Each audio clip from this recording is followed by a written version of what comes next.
association loi 1901, créée en janvier dernier.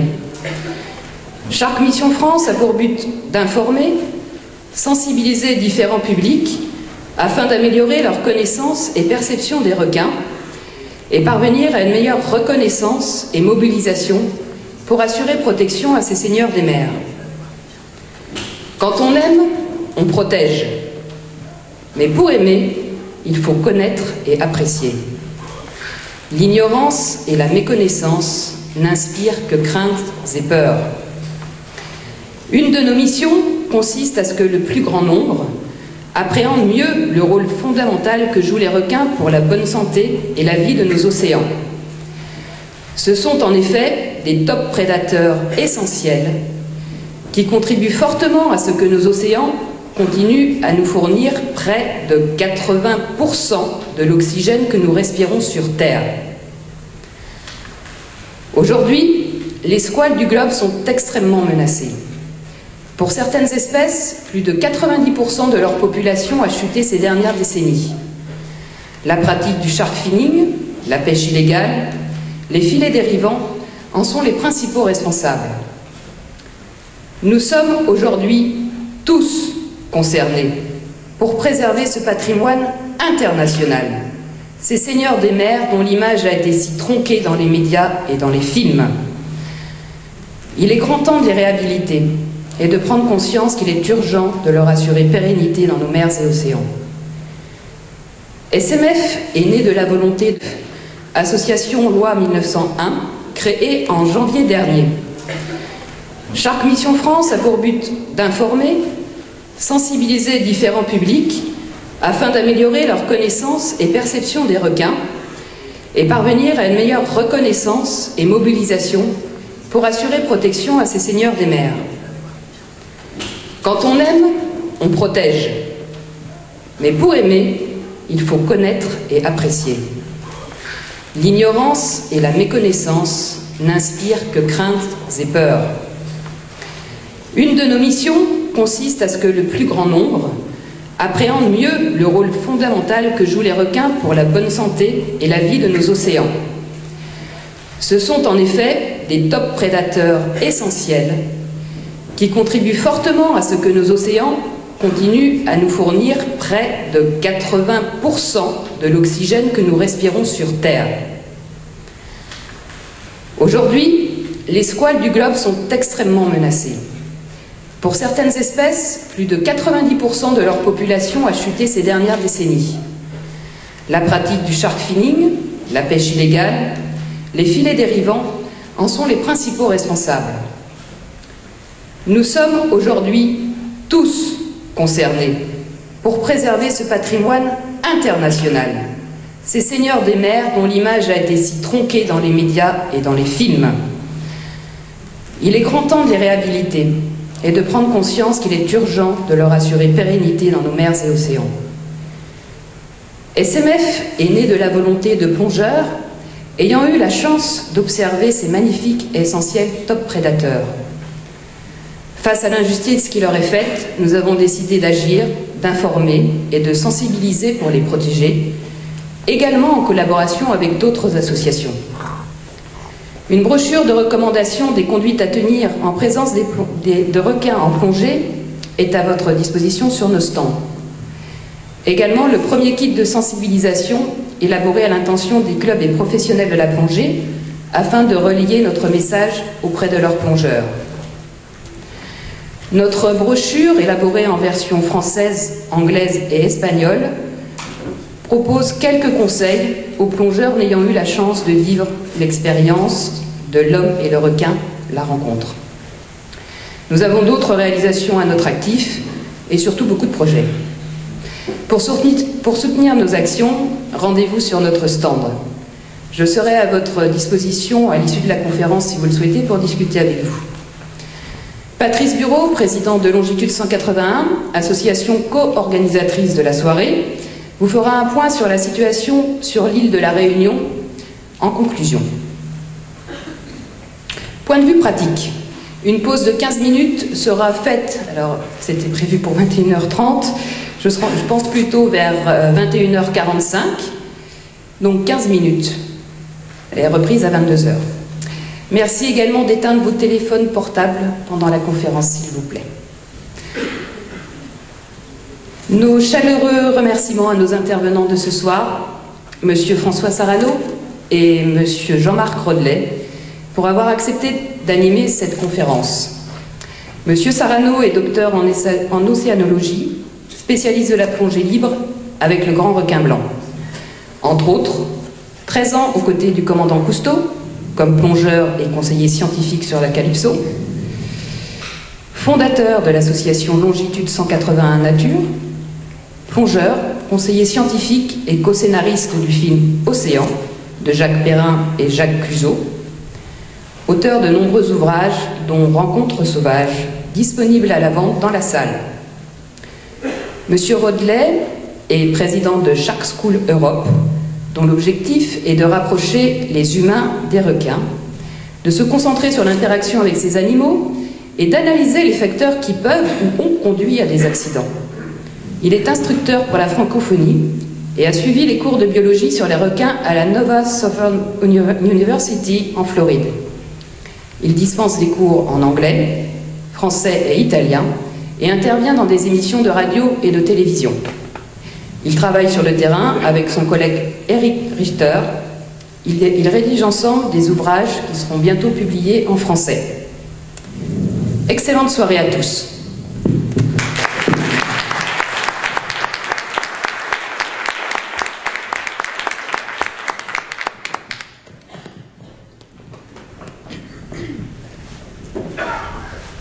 Merci Fabienne.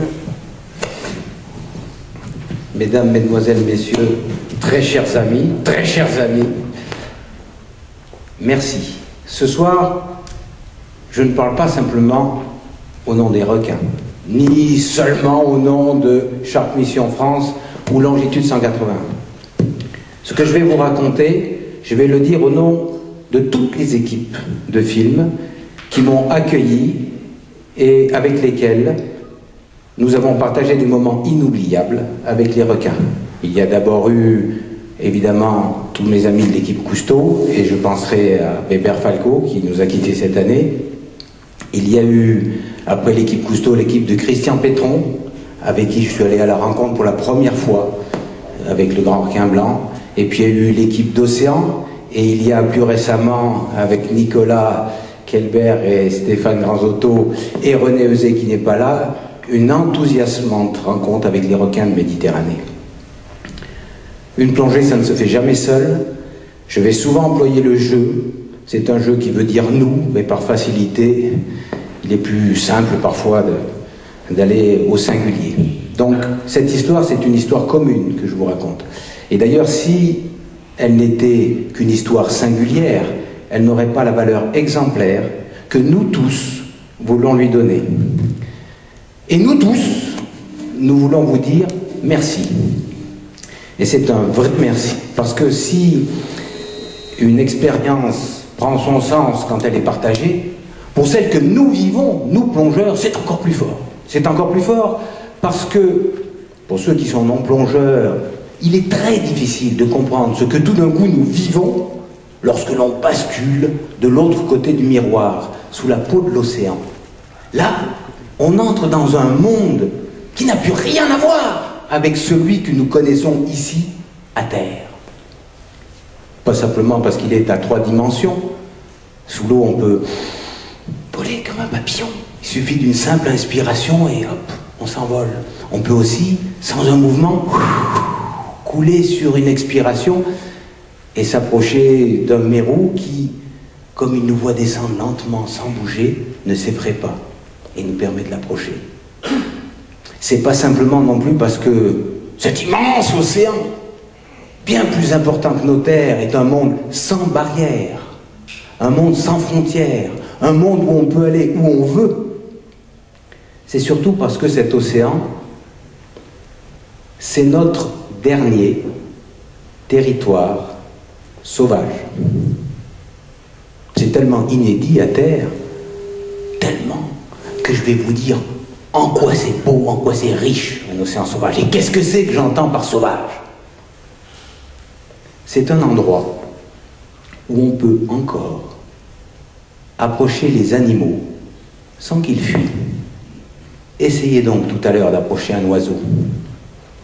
C'est impossible. Peut-être au parc de la Tête d'Or, ils ont l'habitude de voir du monde. Et ils savent que les interactions sont amicales. Mais sous l'eau, c'est partout. C'est partout. Si vous êtes patient, si vous êtes respectueux, et encore respectueux, vous allez pouvoir approcher les plus petits poissons sans qu'ils fuient. Et ça change tout. Ça change tout, parce que tout d'un coup, s'ils vous considèrent comme l'un des leurs, vous allez pouvoir partager avec eux un court moment, mais un petit moment de leur existence. Et vous allez pouvoir les comprendre. Dans l'océan, c'est encore le dernier endroit où on peut croiser les géants de la planète. Imaginez à terre croiser un éléphant ou un hippopotame. Forget it, c'est fini. Il n'y en a plus. Pas que c'est dangereux, c'est qu'il n'y en a plus. Sous l'eau, vous pouvez voir les géants. Les géants, la baleine bleue. 30 mètres. 30 mètres, la voilà. La salle. 30 mètres. 120 tonnes. Et quand tout d'un coup, vous nagez à ses côtés, vous la voyez défiler, défiler, défiler. Ça n'en finit pas. C'est grand, c'est géant. Et puis à un moment donné, vous vous retrouvez sur l'immense nageoire caudale qui fait la taille d'une aile d'avion, 7 mètres. Et pour quelques secondes, vous êtes emporté. C'est un bonheur fou, vous êtes le roi du monde.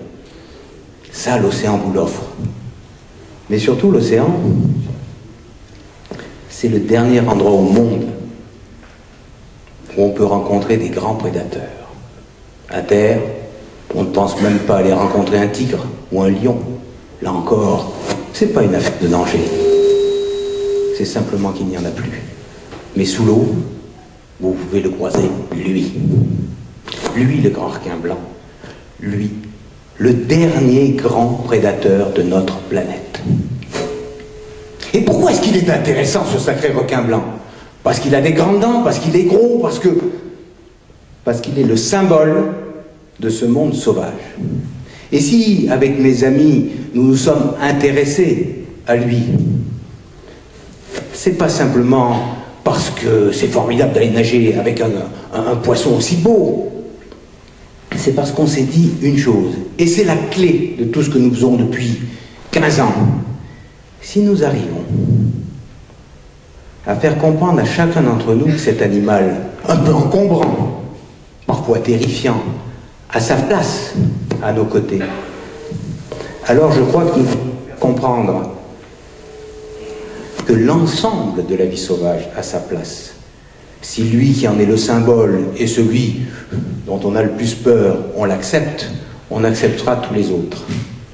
Voilà pourquoi, en allant à sa rencontre, en essayant de changer son image, on ne va pas simplement pour lui, mais pour que nous trouvions une relation plus harmonieuse avec l'ensemble de cette vie sauvage qui nous est indispensable. Le requin lui-même est important, mais s'il était seul, encore une fois, je pense que on pourrait vous présenter ce soir quelque chose sur les baleines ou les dauphins, mais on les accepte plus facilement. Ici, c'est lui que je veux défendre pour nous défendre tous. Si je sais lui faire de la place à lui, alors je saurai faire de la place à tout le monde. Chacun d'entre nous, avec toutes ses différences. Lui, c'est mon rempart. C'est celui que je vais mettre en avant. Et c'est pour ça que je souhaite, que nous souhaitons, vous le faire apprécier, peut-être aimer, pour que nous réfléchissions à quel point il est important de le préserver pour nous-mêmes. Donc, ce requin blanc que nous connaissons plus sous cette forme-là, les dents de la mer, lorsque Peter Benchley et Spielberg, Peter Benchley c'est l'auteur du livre, et Spielberg a fait le film, ils n'avaient jamais vu un requin. Et ils ont fait un film formidable, le film qui dépeignit leur fantasme. Mais un film si fort, si bien réussi, si passionnant, que malheureusement, répété des dizaines de fois par d'autres films, il est devenu vérité. Et nous n'avons plus vu les squalls, que de cette manière-là. Et ça m'a toujours paru insupportable. Comment peut-on parler d'un animal en le présentant sous cette forme sans jamais être allé le rencontrer? Insupportable. Il était donc nécessaire de rompre ce cycle et de dire, au moins, allons voir, allons le rencontrer, ce sacré requin. Mais, il y a une quinzaine d'années maintenant, rencontrer le requin blanc sans cage, cela paraissait difficile. Pourtant, on avait déjà des exemples qui pouvaient nous dire que nous nous trompions sur le requin. Il y a toujours cette image-là, mais rappelez-vous, les pieuvres. Il n'y a pas si longtemps qu'on racontait encore que les pieuvres géantes attrapaient des scaphandriers inattentifs et les emportaient dans leurs cavernes pour les dévorer. Aujourd'hui, chacun d'entre vous qui avait eu la chance de plonger ou la chance de nager avec un masque et un tuba s'est rendu compte que ces pieuvres étaient merveilleuses. D'ailleurs, tous ceux qui ont vu de près l'œil doré d'une pieuvre avec sa petite pupille fendue noire qui vous regarde ont compris l'invitation extraordinaire à la découverte que cet animal vous propose. Donc, si les idées étaient si fausses pour les pieuvres, et bien qu'elles aient eu pendant un temps eu droit de cité et fait loi, peut-être que pour le requin blanc, il en était la même chose. Une autre histoire m'avait mis la puce à l'oreille. Lorsque j'étais sur la Calypso avec Albert Falco, qui était à l'époque chef plongeur et capitaine, nous avions eu l'occasion en Australie, dans les années 86-7, de plonger avec le grand crocodile de mer. Mais lorsque Véronique et moi nous avions préparé l'expédition et qu'on avait demandé aux aborigènes, aux rangers, bref, à tous les Australiens qui connaissaient rudement bien le crocodile, ils nous avaient dit, si vous y allez, vous saurez manger. Manger.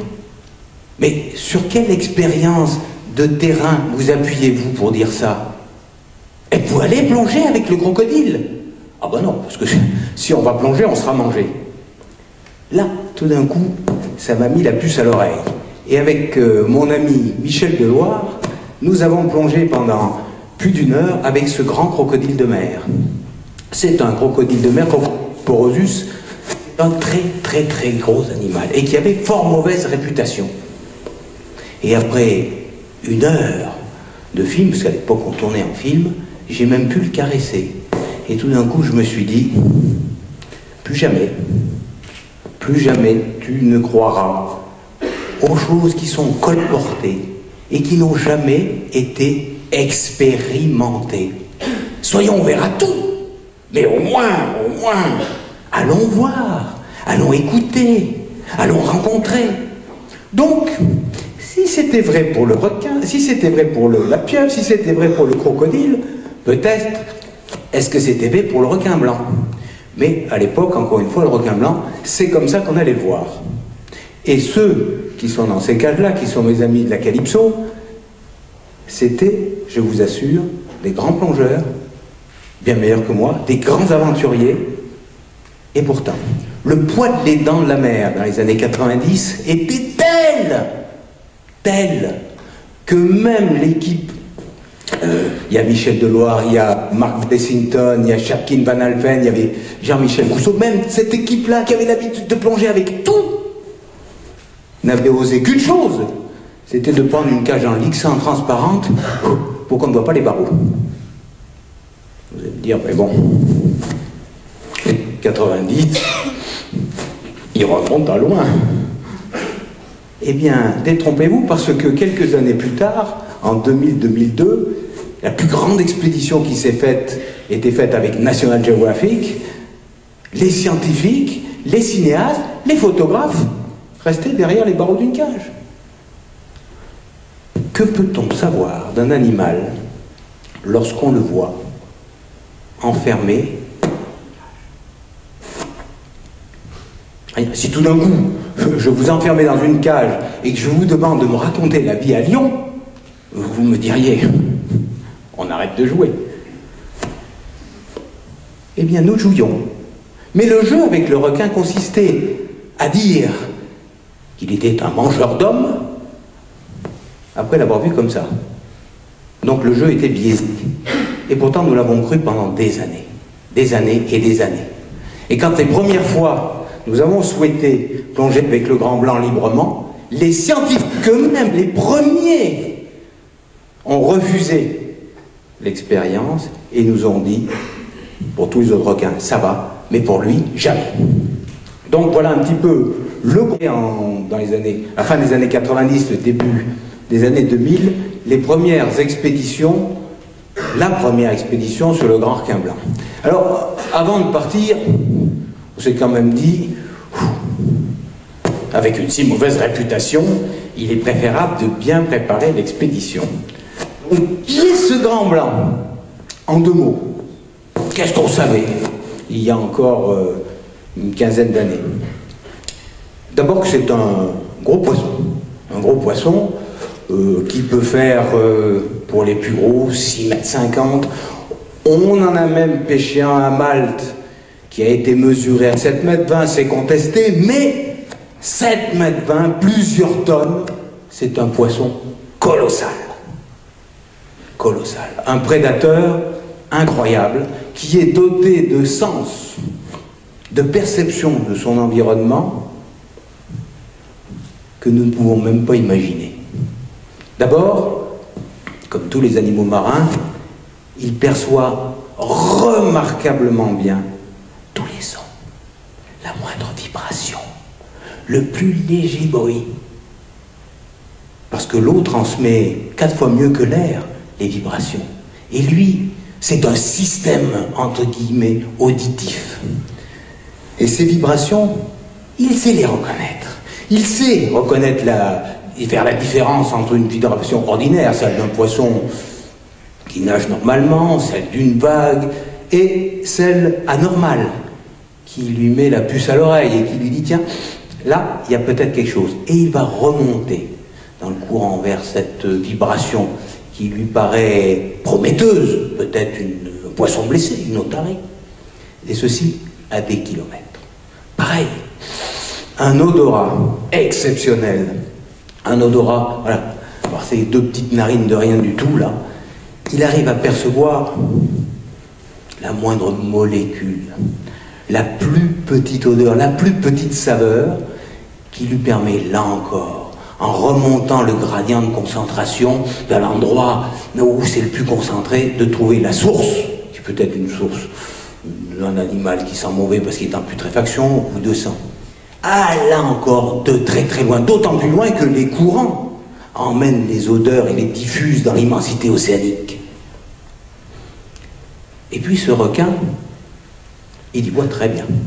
Il y voit très bien. Il chasse souvent le jour, et c'est un requin qui est capable de sortir à la tête de l'eau et de regarder à l'extérieur. Alors, le fait-il pour voir? On ne sait pas, mais on connaît d'autres animaux marins, les cétacés en particulier, hein, qui très clairement sortent la tête de l'eau comme ça et vous regardent.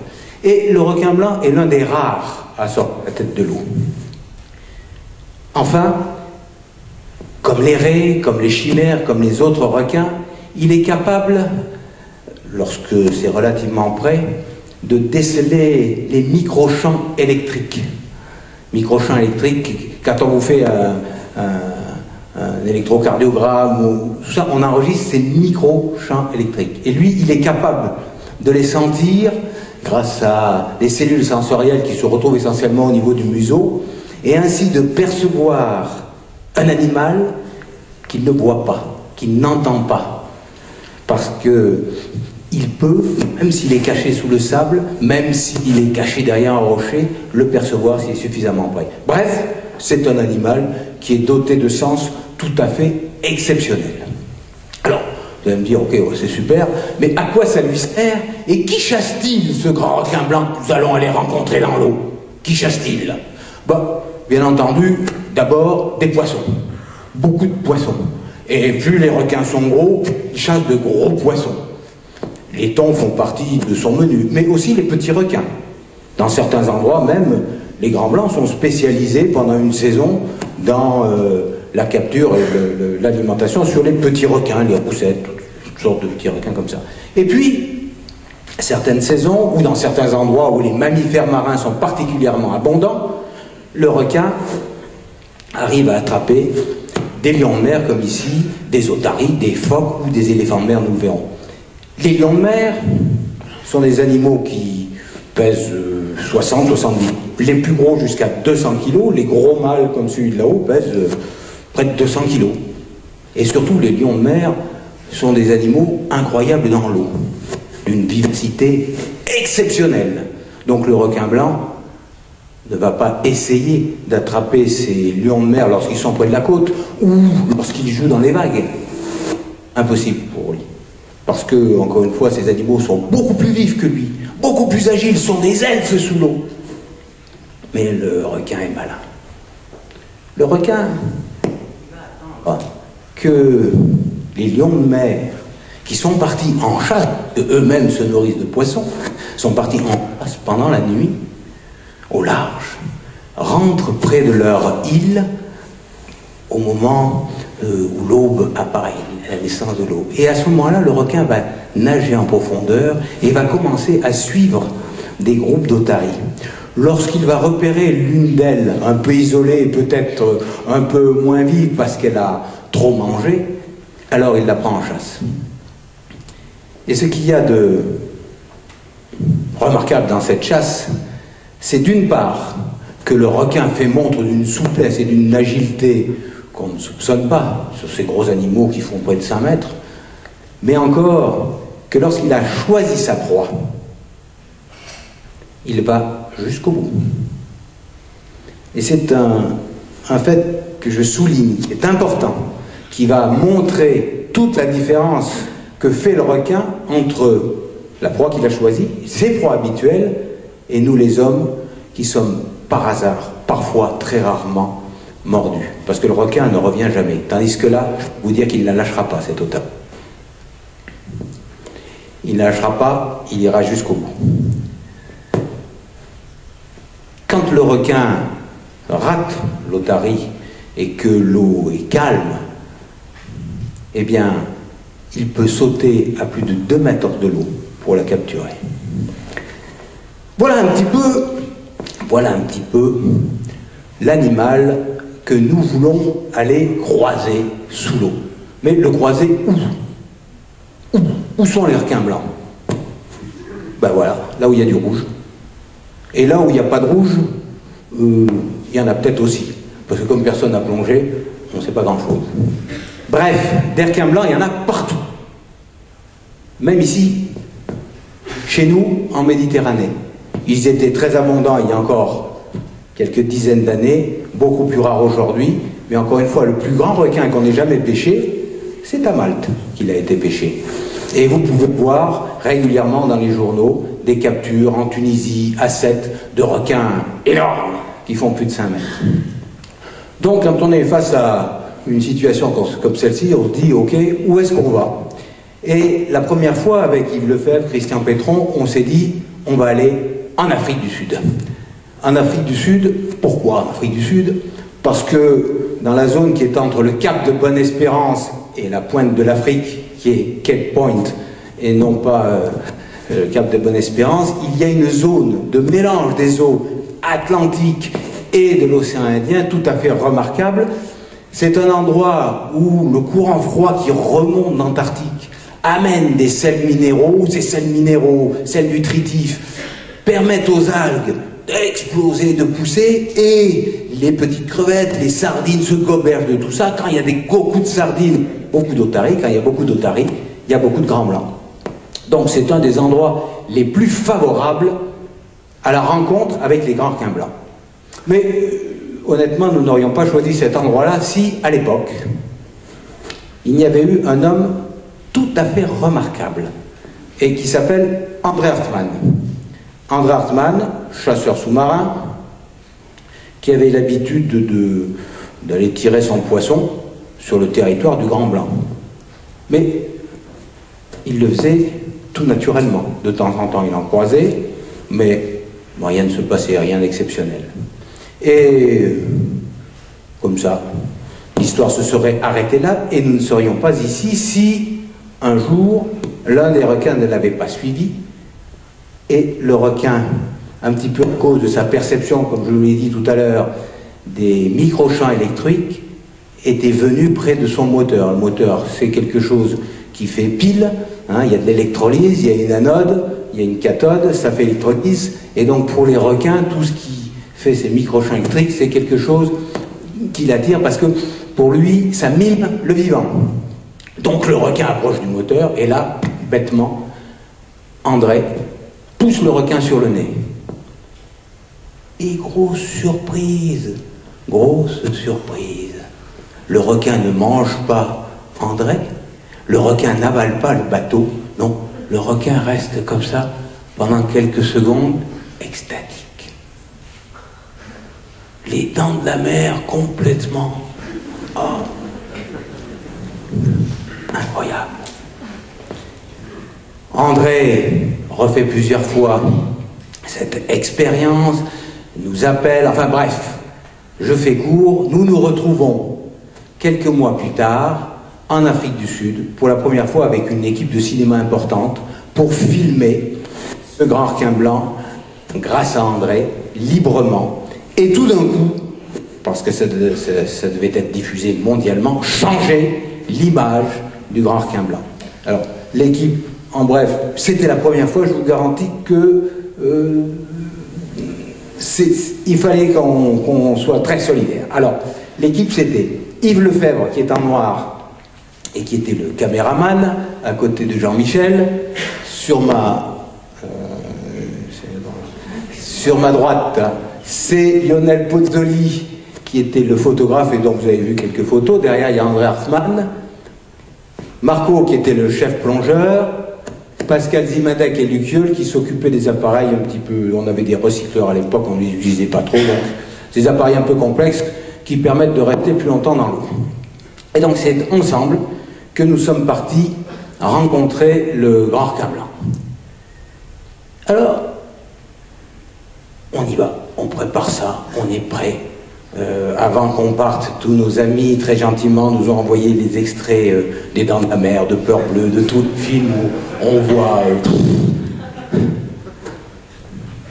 Et nous, on arrive, et contrairement à ce que cette photo montre, on part en mer avec André, dans l'endroit où il y a le plus grand nombre de requins blancs au monde, et on est sur le bateau, on se met à l'eau, et rien. Rien. 3 heures dans l'eau, une eau particulièrement froide, rien, je vous dis, rien. Moi, j'étais chef d'expédition. Le soir, j'avais les partenaires, et en particulier à New York, celui qui avait financé l'expédition. Alors, ça s'est bien passé. Moyen aujourd'hui. Très moyen. Mais demain, le lendemain, rien. C'est-à-dire que dans l'endroit où il y a le plus de requins au monde, nous n'arrivions pas, non pas à les filmer.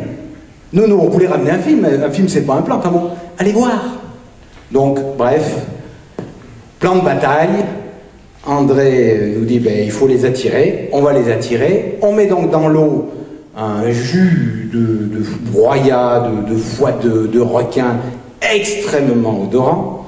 Et on y va. On attend. Et voilà. Ce qu'on a vu, ce que je vous montre maintenant, c'est la première plongée qui s'est faite avec des requins blancs sans cage.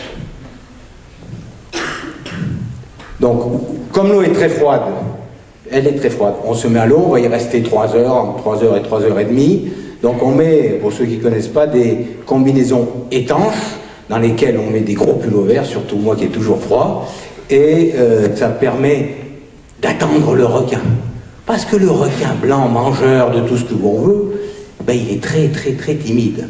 Et donc, voilà. On était prêts à attendre. Comme nous ne savions pas du tout ce qui allait se passer, personne ne savait ce qui allait se passer. on était complètement en dehors des sentiers battus.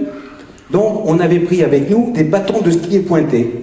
Et moi j'étais chargé, avec mon bâton de ski pointé, de protéger Yves, qui était donc le caméraman, Lionel, Luc, enfin bref. Et tout d'un coup, lorsqu'on arrive dans l'eau, l'eau claire qu'on nous avait promis, c'est du lait. C'est-à-dire que la visibilité, elle n'excède pas 5 mètres. À peu près la taille de l'animal qu'on attend. Je sais aussi qu'un plongeur, gros, c'est un point fixe. Si l'animal arrive, de toute façon, je ne peux pas bouger. Si je dois protéger quelqu'un. Et le voilà qui arrive. Il est gros. Il est gros. C'est la première fois. On ne sait pas. Et même André, qui a l'habitude de nager, tout d'un coup, il est décontenancé. André, c'est celui qui a la combinaison verte. Et on est tellement en train de surveiller pour savoir ce qui va se passer qu'on fait toutes les bêtises qu'il ne faut pas faire. Bon, le requin est tout à fait décontenancé aussi. Il va sur la caméra, il va sur les lampes, tout ce qui fait un peu pile. Lui, il attend la proie dont il a senti l'odeur, puisqu'on a mis dans l'eau du jus de poisson. Et nous, on ne sait plus ce qu'on attend. On est content qu'il soit là. Il faut qu'on ramène des images, il faut faire un film, il faut changer cette image. Et on, bing, on cogne, bing, on passe. Et à cette époque-là, je crois que personne ne savait lire le langage du requin. Personne. Nous ne savions pas ce que les mouvements du corps du requin voulaient nous dire. Nous ne savions rien de tout ça. C'était juste un moment de grande surprise. Une première fois. Et on a fait tout ce qu'il ne faut pas faire lorsqu'on est dans ces conditions-là avec un requin. Et en particulier, comme le fait Jean-Michel là, reculer, ce qui invite le requin à venir. Bref, voici la première plongée. Et effectivement, comme vous le pensez très très fort, elle est nulle. Elle est nulle. Le film est nul, la plongée est nulle, et je suis sûr que vous vous dites, 2h30 d'embouteillage pour n'y voir un film, pour n'y voir rien du tout. Eh ben j'étais comme vous. Jusqu'au jour où j'ai réalisé que cette plongée nulle, elle était unique et exceptionnelle. Pourquoi? Parce qu'elle était la première. Parce qu'elle avait ouvert une porte. Parce qu'il ne s'agissait plus simplement d'un individu plongeant avec un requin. Il s'agissait de toute une équipe coordonnée pour faire un film. Et que cela montrait que tout était possible et que maintenant on allait pouvoir y aller. Avant de vous montrer tout ce qu'on a pu faire après, et tout ce que d'autres équipes, il y a bien d'autres personnes maintenant formidables qui ont fait des choses, ont pu faire, je vais essayer, pour ceux qui ne sont pas plongeurs, de vous montrer un petit peu quelle est l'importance du travail avec un requin blanc. Voilà. Ce qu'on veut arriver à faire, et ce que vous avez vu très maladroitement, vous verrez mieux tout à l'heure, c'est de voir 2 plongeurs avec un requin. Le requin est totalement imprévisible. Mais nous, plongeurs, nous sommes des points fixes par rapport à un animal comme ça. Et donc le caméraman, s'il veut une belle image, il doit se mettre de telle sorte à ce que l'on voit le requin entre les plongeurs, avec un animal, encore une fois, qui va où il veut. Et puis pour avoir une belle image, il faut des gens qui éclairent. Le requin, les masques des plongeurs. Et tout d'un coup, on a dans l'eau 1, 2, 3, 4, 5, 6. Moi, je suis ici, je dois surveiller Yves, je dois surveiller Marc, je dois surveiller... Et Lionel qui arrive pour faire une photo. En 2 mots, plonger avec le requin, facile. On est seul, on a sa propre liberté, on a sa propre sécurité, il n'y a pas de souci. Coordonner une équipe pour arriver à sortir un film, c'est une aventure. Et c'était ça, cette graine-là, que nous avions plantée. Pourquoi c'est important? Parce que l'individu lui-même peut raconter tout ce qu'il veut. S'il ne témoigne pas avec des images fortes, il convainc beaucoup moins de monde. Et nous avions en face de nous les dents de la mer, rien que ça. Par conséquent, il était grand temps d'amener des images différentes pour que, et des images belles et des images fortes, pour que tout d'un coup, on commence à réfléchir et qu'on se dise, ok, on doit pouvoir y aller, on va pouvoir enfin savoir qui est le grand requin blanc. Donc, voilà un petit peu le travail qu'on avait à faire. Alors maintenant, on va changer complètement de période, on va passer d'année, et sur cette expérience-là, nous nous sommes appuyés pour rencontrer le grand requin blanc dans le cadre du film Océan. Alors le film Océan, c'est le film donc de Jacques Perrin et Jacques Cluzot, et ce film-là, qui est un film de cinéma que vous avez peut-être vu, et nous a mobilisé beaucoup de gens. Voilà les affiches du film dans la gare de Lyon, qui étaient justement sur cette rencontre requin blanc, et Jacques Perrin à droite et Jacques Cluzot à gauche, qui sont les réalisateurs du film, avec une équipe formidable, les voilà au montage, et ils ont voulu nous montrer toutes les émotions que l'océan nous offrait. Et parmi elles, la rencontre avec le grand requin blanc. Mais au départ, lorsque, préparant le film avec Jacques et Stéphane, j'ai proposé d'aller rencontrer le requin blanc, ça a été non. Mais puis un non catégorique. C'est non. On ne va pas voir le grand requin blanc. On n'hypothèque pas un film de cinéma monumental qui se déroulera dans 54 pays du monde, qui verra des dizaines et des dizaines d'animaux extraordinaires, en prenant le risque d'aller rencontrer le grand blanc. Là, nous ne sommes plus en 94, on est en 2006. Le poids des dents de la mer est toujours aussi fort. Bon, à force de discussion, à force j'arrive à convaincre Jacques qui me dit « Ok, mais si c'est pour montrer des images que je vous ai montrées tout à l'heure, c'est même pas... Ok, nous montrerons l'harmonie.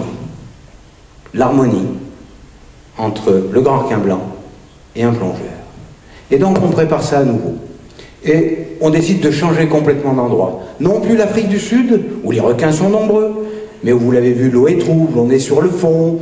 Non, on va choisir un autre endroit, qui est la petite île mexicaine de Guadeloupe, en plein dans l'océan Pacifique, au large de la Basse-Californie, parce que près de cette île-là, qui est une île volcanique assez longue, il y a beaucoup de requins blancs, et ces requins blancs, ce goût-là, se nourrissent aussi de thon, mais viennent en particulier en ce moment même, et d'ailleurs on a notre ami René Euzé qui y est, je suis un peu jaloux, il est en train de plonger avec les grands requins blancs, parce qu'ils viennent manger les éléphants de mer.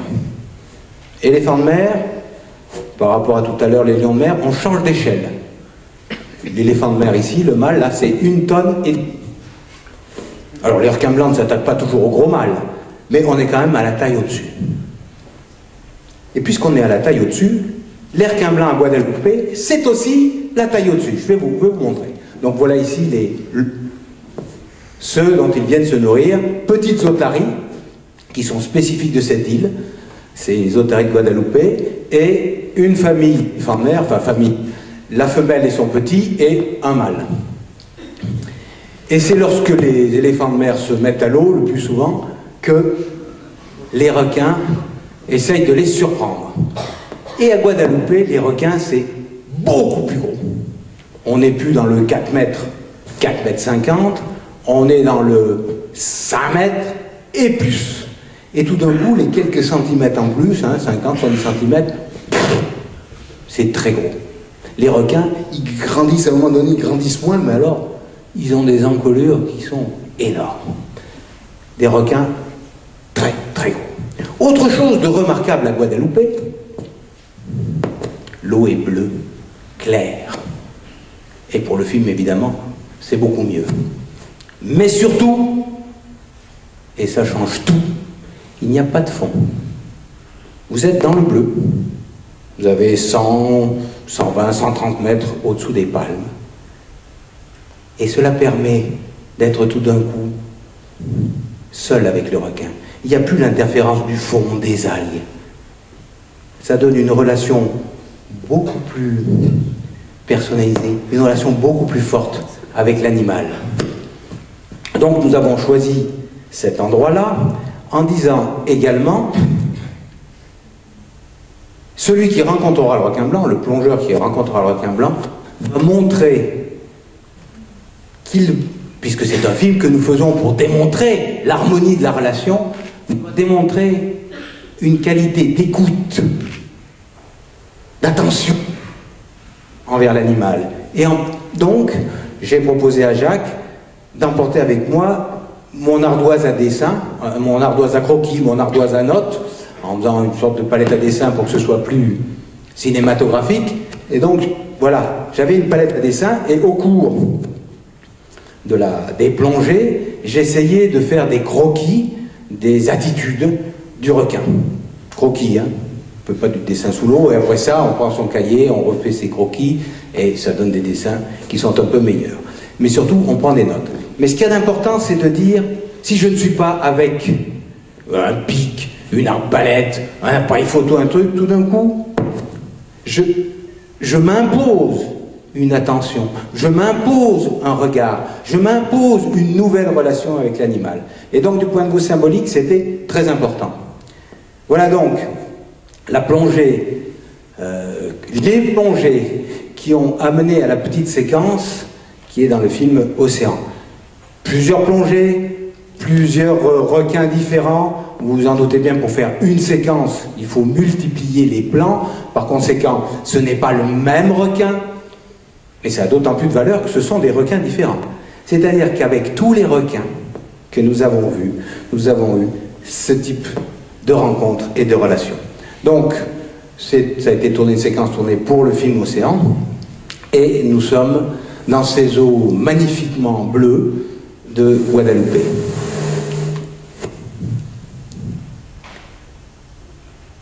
Sans échelle, le requin paraît à peu près comme le précédent. Vous allez voir qu'avec une échelle, c'est plus pareil. Donc, des femelles, essentiellement. Nous avons eu moins de mâles que de femelles, je ne sais pas trop pourquoi, mais en tout cas, on a eu une quinzaine au cours de cette année-là, une quinzaine de... Et nous devions donc essayer de montrer qu'il y a une harmonie possible entre le plongeur et le requin. Puis là, on ne sait pas trop comment les choses vont se passer.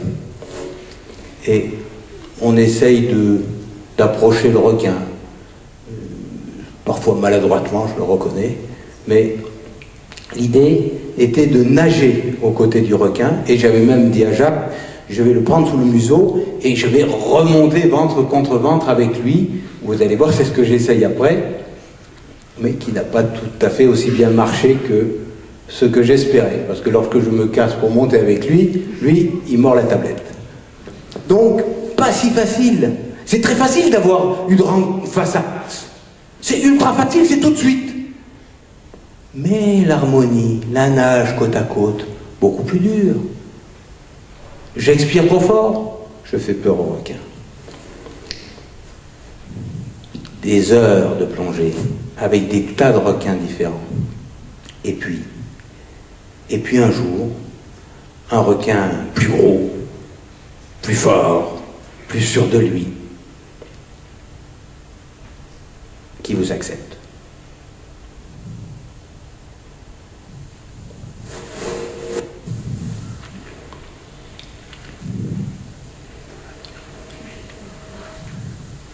Ils sont plus ronds que ceux d'Afrique du Sud. Hein. Et donc là, malgré les bulles, il accepte la présence. Tout d'un coup, on est presque en relation.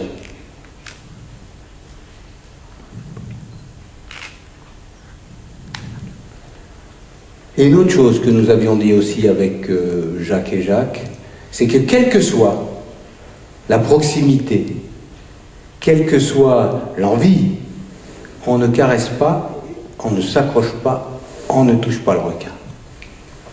Et pour nous, c'était essentiel.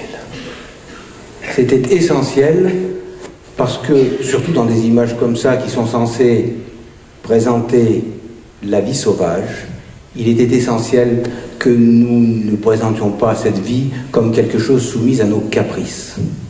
Et donc, pour éviter tout malentendu, c'est un animal sauvage, je suis à ses côtés, je le respecte, et c'est une joie immense qu'il m'offre, mais je ne le caresse pas parce que c'est sauvage qu'il est intéressant et non pas comme un jouet. Donc, quelle que soit la proximité, et vous pouvez voir sur cette photo que c'était très très près, c'est une autre rencontre, ce sont les photos de mon ami Pascal Cobé, vous voyez, il y a quelques centimètres, et quand on est comme ça, pendant une minute et demie, posé sur la nageoire d'un requin, on éprouve une joie incroyable. Incroyable. Une joie très profonde qui vous pousse à... Quand vous êtes comme ça, il y a 1000 choses qui explosent en vous. D'abord, vous avez envie que Véronique, les filles soient avec moi sur la nageoire. C'est terrible de ne pas partager un moment comme ça. C'est terrible. C'est terrible. Et en même temps, c'est formidable. Vous dites, merci Jacques Perrin, merci Jacques. Ouf que c'est moi qui suis là. Parce que ça aurait pu être David, ça aurait pu être Pascal, ça aurait pu être plein d'autres. René. C'est cette chance-là. Et vous avez envie de dire, mais cette rencontre-là, il faut que chacun la vive. Il faut que chacun la vive. On peut pas priver le monde d'une joie aussi intense. C'est pas possible. On peut pas dire, je peux pas dire demain à mes filles, bon, moi j'ai fait des trucs super. J'ai rencontré le requin blanc. J'ai rencontré des dauphins, j'ai rencontré des baleines. Tout ça, mais ça m'a donné une joie incroyable. Et puis je suis désolé, mais je ne peux pas te les léguer parce qu'on les a mangés. Ou par insouciance, ou par méconnaissance parfois par avidité, par caprice. On l'a fait disparaître. Non, je ne peux pas dire ça. Quand on a vécu quelque chose comme ça, on ne peut que s'engager. On ne peut que dire, c'est pas possible. Encore une fois, il faut que chacun le vive. Il faut que chacun le vive parce que ça vous transforme. Ça me donne envie d'aller vers vous. Le requin blanc, il me donne envie d'aller vers les autres. Il me dit, va à leur rencontre, raconte-leur comme c'est beau. Raconte-leur comme c'est extraordinaire. Ça change une vie, une rencontre comme ça. Et pas que le requin blanc. Faites-le avec un dauphin, faites-le avec une baleine, faites-le avec n'importe quoi de sauvage. Cette relation qui s'établit, peut-être avec des cerfs, des bouquetins, je ne sais pas.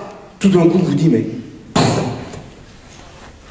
On perd la tête parfois dans notre ville, dans ce monde urbain plein de contraintes, alors que là, tout d'un coup, on est dans un monde authentique, vrai, sans détour. Le requin blanc, il n'y a pas de détour. Toutes les relations qu'on a avec lui sont super simples. Quand on sait, en plus, quand on comprend un petit peu son langage, elles sont encore plus simples. Mais surtout, ce requin blanc, en dehors du bonheur infini qu'il offre, il vous dit, tu vois, vous vous êtes trompé. En venant à ma rencontre, vous comprenez des choses différentes. Alors, allez à la rencontre. Allez à la rencontre de tous ceux qu'on calomnie, de tous ceux sur lesquels on parle sans jamais aller les rencontrer. Que ce soit des animaux, ou que ce soit des gens qui ont des traditions, des cultures, une sexualité différente de la nôtre. Allons les rencontrer, allons les écouter. Et là, tout d'un coup, on découvre que, d'abord, on est tous un peu pareils, et on est tous différents, et c'est ce qui fait notre richesse. Le requin nous dit tout ça. Voilà pourquoi il est extraordinaire, ce requin blanc. Voilà pourquoi il est si important de le préserver, lui. Alors, quand on plonge avec lui, c'est vrai que on apprend un petit peu son langage. Parce que plonger avec le grand requin blanc, souvent, eh bien, ça permet de décrypter un petit peu la manière dont il veut s'exprimer. Il n'a pas les mots, il ne peut pas vous toucher. Alors, il parle avec son corps. Quand vous êtes à Guadeloupe et qu'il y a justement pas de fond, au début, vous êtes dans le grand bleu. Mais le bleu. C'est midi.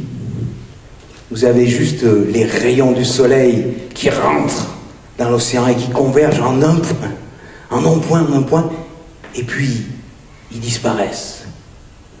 Les rayons du soleil se noient dans l'océan. Et dans ce petit point lumineux, un peu profond,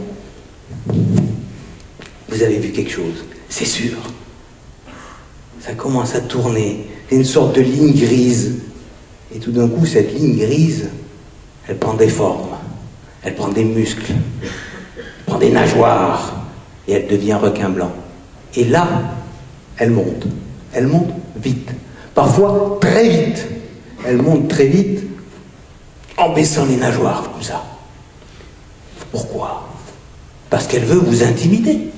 Elle veut vous chasser de l'endroit où se trouve la proie dont elle a senti l'odeur. Elle ne vous considère pas du tout comme une proie. Laissez tomber. Elle a très vite vu que vous ne valiez pas, je ne valais pas grand-chose. Mais par contre, elle s'est dit, lui, s'il trouve la proie le premier, je ne l'aurai pas. Donc, figure d'intimidation. Elle arrive, parfois très vite, et là, il vous dit clairement, avec son petit sourire, vas-y, ôte-toi de là, c'est chez moi, la proie qui est là, quelque part, elle est pour moi. Et lorsqu'il est comme ça, il peut même parfois faire des contorsions tout à fait remarquables, en écartant les nageoires et en montant comme ça, et signe de grande nervosité, il défait en même temps. Qu'on appelle ces mouvements de contorsion comme ça que l'on connaissait chez d'autres requins qui ont été décrits il y a plus de 30 ans chez des requins gris, chez des requins bordés par un scientifique qui s'appelait Richard Johnson, qui était venu à Calypso en 85, n'avait jamais été décrit chez le requin blanc. Donc voilà, d'après les croquis que j'avais fait sur ma tablette, un petit peu les contorsions que ce requin fait pour vous intimider. Mais voilà, si vous ne bougez pas, si tout d'un coup, le requin qui vient vers vous avec des contorsions formidables, tentant de vous intimider, ne vous intimide pas, qu'est-ce qui se passe? C'est lui qui est décontenancé. Pourquoi? Parce que vous savez qu'il est plus fort. Mais lui, il sait rien. Il n'est pas allé à l'école. Nous, on a appris. Lui, il réagit. Et il réagit par rapport à ce qu'il connaît. Qu'est-ce qu'il connaît? Qu'est-ce qu'il voit? De quoi a-t-il l'habitude? Ben, il a l'habitude de voir fuir devant sa charge. Il voit fuir le thon, il voit fuir l'otarie, il voit fuir l'éléphant de mer, il voit fuir tout le monde. Donc, si ça ne fuit pas, c'est quelque chose qui le surprend. Et si vous êtes calme, le calme est contagieux. Et petit à petit, ce requin qui a les nageoires bien baissées, s'il n'a pas eu trop peur, parce que les plus petits, ils ont peur et ils s'en vont et ils ne reviennent pas, mais les plus gros vont continuer à nager autour de vous, les ailerons plus à l'horizontale, et toujours à chercher la proie dont ils ont senti l'odeur, en vous surveillant. Alors quand vous êtes dans un endroit, ils décrivent des grands 8 comme ça, et ils vous surveillent tout en cherchant jusqu'à ce qu'ils arrivent à renifler l'endroit d'où sort l'odeur. Celui-ci, le requin, contrairement à sa mâchoire ouverte, qui pour certains paraît un peu impressionnante, eh bien, est calme. C'est un requin qui est susceptible d'être approché. Maintenant, l'approcher après, c'est très difficile, encore une fois, parce que il est méfiant. Il est très méfiant, le requin blanc. Contrairement à d'autres requins qui se laissent approcher plus facilement, d'autres requins qui sont inquisiteurs, je dirais le mako par exemple, ou le bleu, qui peut venir plus facilement au contact, lui, il ne vient pas au contact. Il est beaucoup plus...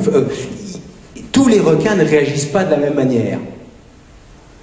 Mais lui fait partie des timides. Donc voilà un petit peu ce que on peut apprendre, et puis il y a d'autres choses encore avec, en allant au contact des requins. Mais avant de vous laisser la parole, je vais vous montrer une petite séquence qui montre à quel point, d'une part, nous nous méprenons sur le requin, et d'autre part, il est important d'aller sous l'eau pour le comprendre. Venons en Afrique du Sud. Jamais, jamais, jamais, on n'aurait pu imaginer ce qui est vrai, c'est ça le vrai, sans aller à sa rencontre. J'insiste donc là-dessus, l'important c'est la rencontre. Alors, je pourrais raconter bien autre chose sur le requin blanc. Ce que je propose, c'est éventuellement de répondre à quelques-unes de vos questions, et puis que ce soit sur le requin blanc ou d'autres choses, et puis après on enchaînera la suite de la soirée. Est-ce que vous avez des questions sur ce grand blanc?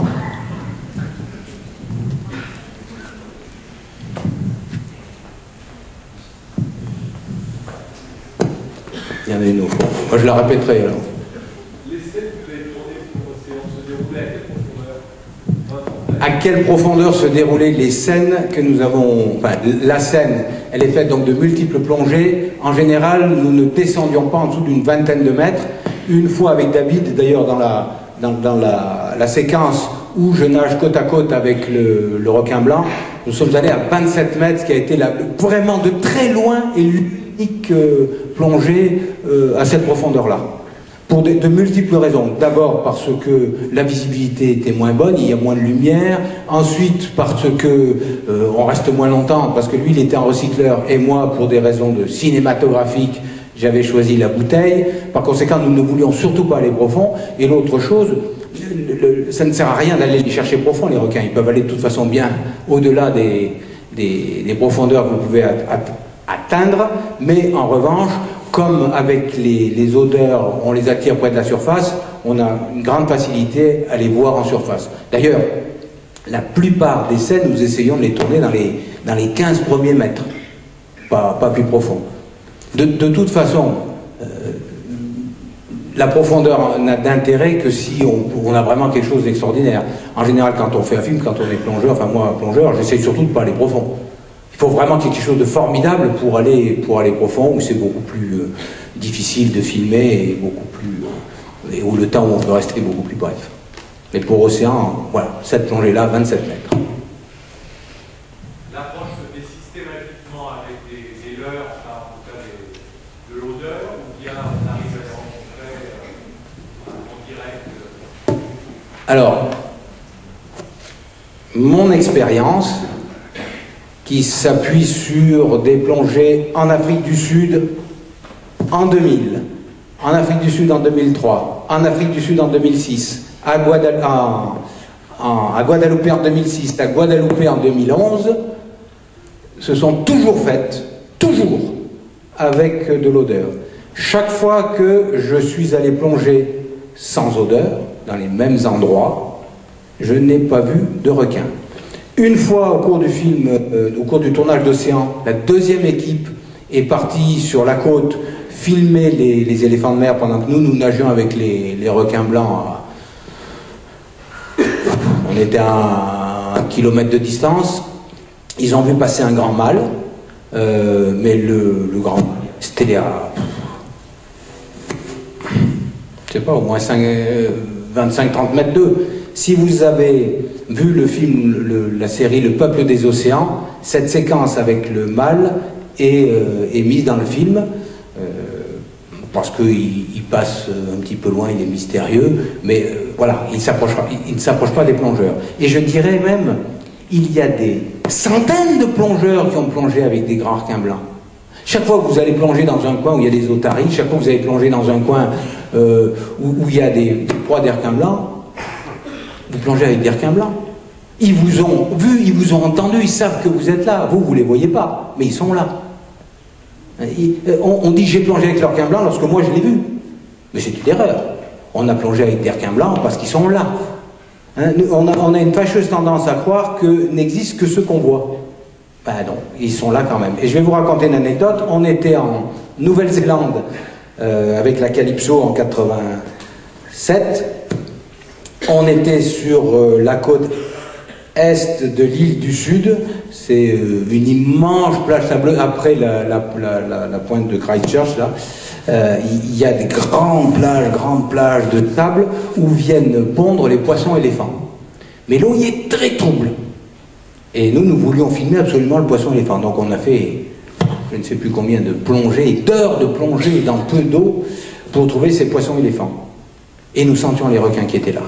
Et ils étaient dans nos palmes. De temps en temps, on voyait des ombres qui passaient, des grosses ombres. Un jour, on sort de plongée. Il y avait un bateau de pêche qui était à 300 mètres, 400 mètres de notre Zodiac. Il avait attrapé un requin blanc qui faisait 5 mètres. Inutile de dire que ce requin blanc n'était pas seul. Et que nous qui plongeons depuis une semaine dans le coin, il y avait longtemps que lui et ses frères nous avaient repérés. En 2 mots, les requins savent parfaitement que vous êtes là et très souvent vous avez plongé avec des requins sans le savoir.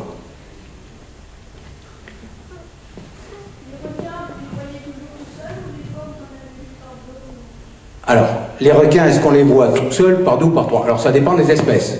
Alors, requin blanc, le plus souvent, c'est seul. De temps en temps, parce qu'on les a appâtés, hein, parce qu'on les a attirés, on en voit plusieurs. Lorsqu'on en voit plusieurs, ils ne viennent pas ensemble, ils se retrouvent ensemble sur le même endroit. Hein, et d'ailleurs, vous ne verrez pas 2 requins blancs qui nagent de conserve, vous les verrez le plus souvent se surveiller l'un l'autre. Hein, ils décrivent des 8 là aussi pour se surveiller entre eux. Et quand il y en a plusieurs, 4, 5, parfois, encore une fois, parce qu'on les attire. Ils ne sont pas grégaires, ils ne vont pas ensemble, hein, les requins blancs. Mais ils se retrouvent sur un endroit où il y a une proie potentielle. Donc, pour le requin blanc. Mais en revanche, il y a des tas d'autres requins, par exemple les requins marteaux, on peut voir ça, qui eux sont des requins grégaires. On va aller les voir, les requins marteaux. Tac, tac. Alors, et vous allez voir que là, tout d'un coup, requin marteau, hop, ils peuvent être par centaines ensemble. Il y en a 1, il y en a 2, il y en a 3, il y en a des dizaines, il y en a des centaines. Et ces requins-là sont grégaires. Et vous les voyez très souvent ensemble. Alors, dans certains endroits particuliers où ils viennent se faire nettoyer par les petits poissons. Et les petits poissons nettoient les parasites qui se mettent dans leur plaie. Et vous allez voir, voilà. Et ceux-là sont dans ces endroits-là en groupe. Donc, chaque espèce de requin a une relation avec ses confrères qui est propre. Voilà. Mais voilà, nous connaissons les requins marteaux quand nous les voyons dans les eaux de surface, mais il faut savoir que la nuit, lorsqu'ils vont chasser, on ne sait pas du tout ce qu'ils font. Peut-être se séparent-ils, ils vont chasser les calmars très profonds, peut-être se séparent-ils, on n'en sait rien du tout. Voilà, regardez les petits poissons qui nettoient le requin marteau. D'autres espèces de requins marteaux, ça c'est des Winnie, mais d'autres espèces de requins marteaux sont solitaires. Le grand requin marteau, Mocaran, il est solitaire, il ne vit pas en groupe. Voilà, donc on a toutes sortes de relations entre les... Enfin, les relations sont... C'est pas comme chez les mammifères marins. Hein. Les requins ne nouent pas des relations entre eux qui sont très, très étroites. Qu'est-ce que je... on a par exemple le requin... Ici, on a un requin mako. Requin mako, vous le voyez surtout, enfin, vous le voyez seul. Autre chose qui est important. Aujourd'hui, nous plongeons et nous étudions des populations qui sont décimées. C'est-à-dire que nous expliquons ce que nous constatons aujourd'hui, alors que les requins mako, il y en avait beaucoup et qu'il n'y en a plus aujourd'hui. Peut-être qu'avant, lorsqu'il y avait beaucoup de requins mako, les comportements de ces animaux étaient différents. Aujourd'hui, force est de constater que quand on voit un requin mako, il est tout seul. Voilà. Requin bleu, pareil. Voilà. Le requin bleu, magnifique. Autant le requin mako, il est raide et nerveux comme ça, autant le requin bleu, c'est la souplesse incroyable et c'est particulièrement incroyable de nager avec eux. Parce que eux, alors, ils viennent au contact. Eux, ils viennent voir. Eux, ils sont curieux. Regardez l'œil, il va vous suivre. Comme ça, c'est un requin qui est vraiment, vraiment fascinant. Voilà, donc, chaque requin a son comportement.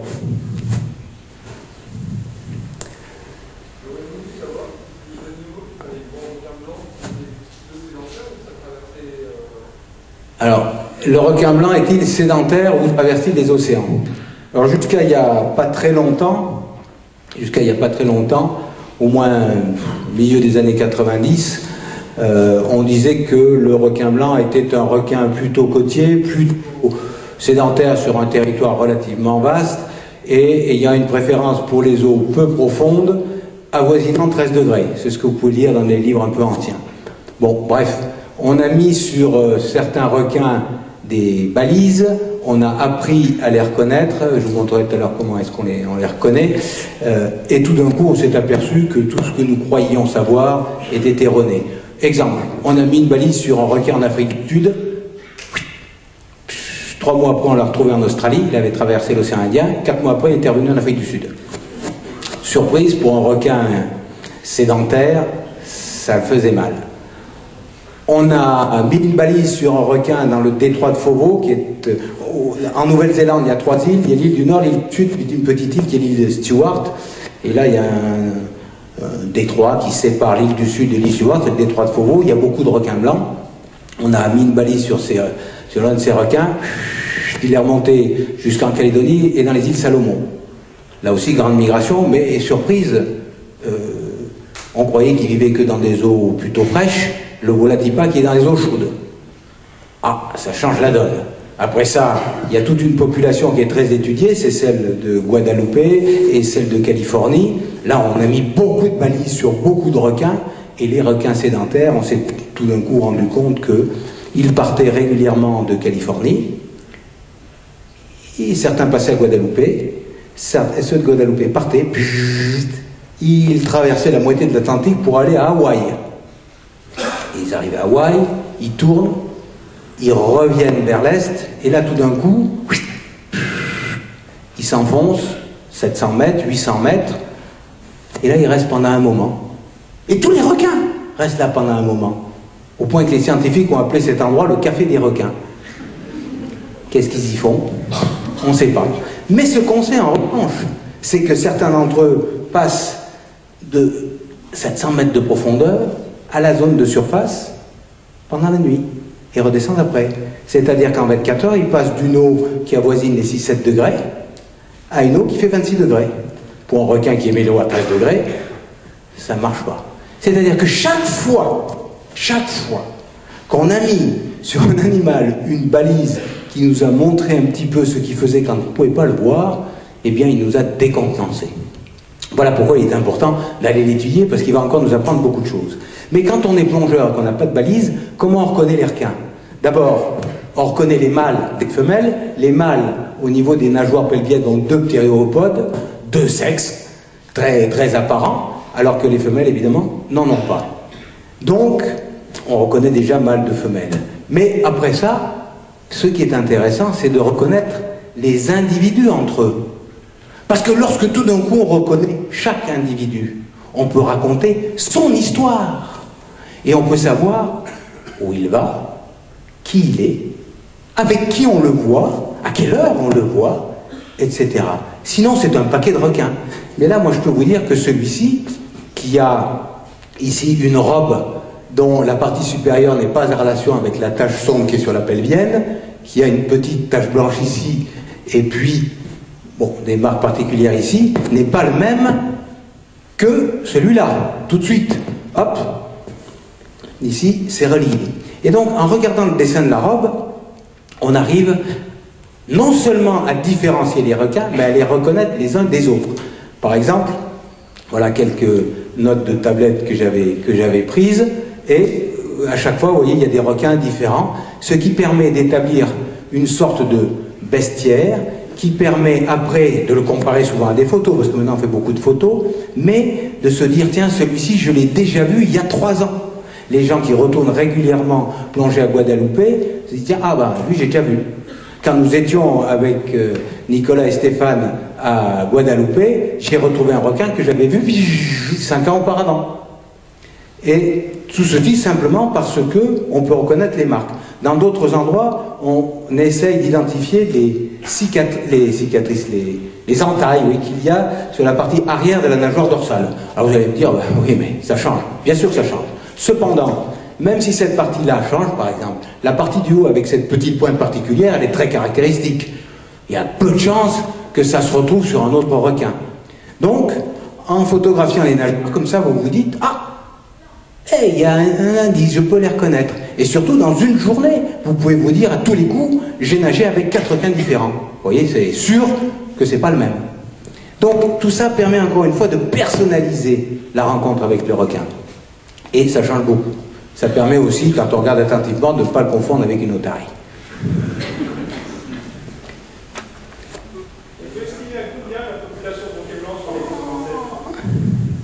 Alors, sur les côtes françaises, Stéphane, non, en gros, en ce moment, nous sommes en train d'essayer de faire une étude à la suite du film que nous avons fait ensemble sur les requins de Méditerranée, pour essayer d'en savoir plus sur les requins blancs en Méditerranée.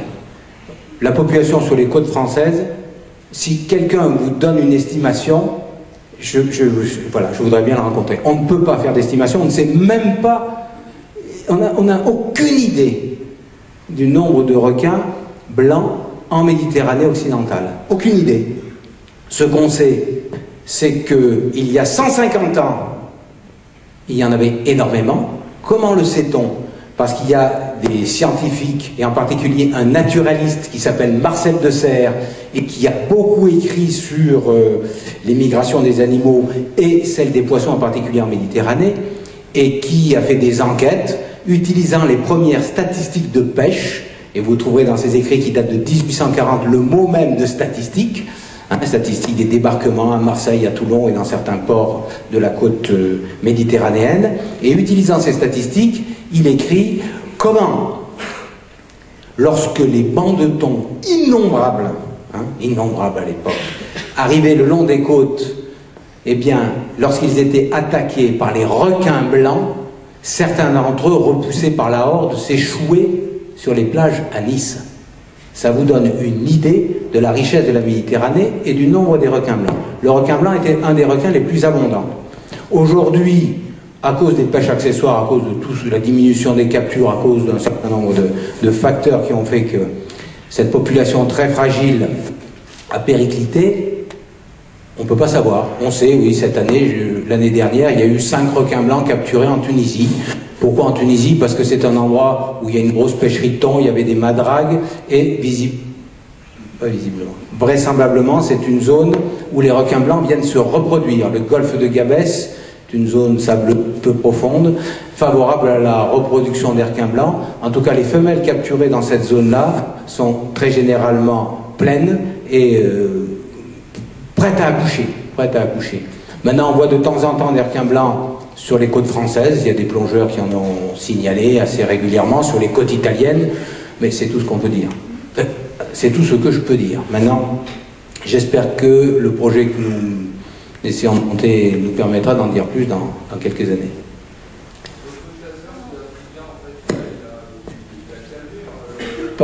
Tout petit peu plus fort.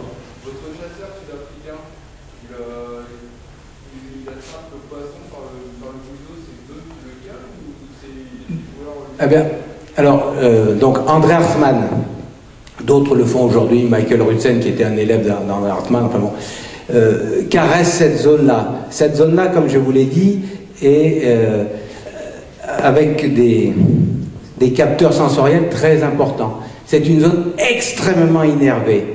Et lorsque on la caresse, on doit provoquer une sorte de trop d'informations à la fois, et c'est pour ça qu'il part en catalepsie. Mais pour le moment, certains, vous l'avez dû le voir, certains prennent les requins, les caressent sur le nez, puis après ils peuvent les porter comme ça. Ils sont complètement... voilà. C'est probablement, après ça je ne connais pas bien la chose, mais c'est probablement parce que c'est tellement innervé que tout d'un coup, il part. Caresser dans des endroits très innervés, ça fait partir.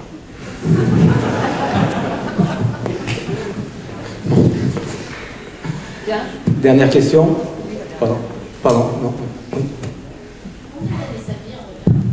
Combien d'années vit un grand requin blanc? Il y a des estimations. On estime à une 50aine d'années. Ces estimations s'appuient sur des relations taille-poids à la naissance et la croissance. C'est très difficile. Pour savoir exactement combien de temps vit un animal, il faudrait le voir jeune, et puis après, savoir jusqu'à quand. Et au moment où il meurt. On n'est ni là au moment où il meurt, on n'est ni là au moment où il naît, et on a des informations si parcellaires que, voilà, on fait des estimations. On sait qu'à 10 ans, une femelle requin blanc fait en gros 4,50 m, et qu'après, la croissance et surtout le grossissement est beaucoup plus lent. Mais comme on a des requins qui sont très gros, on estime que l'âge pour l'atteindre, c'est 30 ans, c'est 40 ans. Mais je reviens sur ce que j'ai dit il y a 2 minutes. Nous étudions aujourd'hui des populations résiduelles. Notre exploitation du monde est telle et à un rythme tel qu'on ne laisse plus le temps aux animaux de vieillir. Ce qui fait que nous ne voyons plus d'animaux âgés. Nous ne savons plus ce que c'est qu'une grande baleine, parce qu'il n'y a plus de baleines âgées. Il faut attendre 100 ans pour qu'une baleine atteigne 100 ans. Il faut attendre 40 ans pour qu'un requin blanc atteigne 40 ans. Eh bien, il nous faut attendre, parce que notre exploitation a réduit les populations de baleines à néant, et qu'aujourd'hui, il n'y a pas de baleines qui peuvent avoir la chance d'avoir 100 ans. Alors, attendons voir, et nous verrons quel géant il y a. Et quand vous entendez des histoires de pêcheurs qui disent « Moi, j'ai vu un requin-baleine de 18 mètres », vous dites « Il rigole ». Je ne suis pas si sûr. Nous travaillons ensemble aujourd'hui sur les mammifères marins. Et je suis en train de reprendre des écrits de gens très sérieux, de scientifiques très sérieux, qui parlent de cachalots de 30 mètres. Vous vous dites « Il rigole, hein, parce que dans tous les livres, on donne 15 à 18 mètres. » Ah oui. Eh bien, avec Stéphane, nous sommes allés filmer dans le musée de Lausanne. Et dans le musée de Lausanne, il y a un grand requin blanc, le plus grand requin blanc jamais naturalisé. Et dans un coin, même pas exposé, nous avons vu une mandibule de cachalot qui fait près de 6 mètres, multiplié par 5, 5 fois 6, 30. Donc,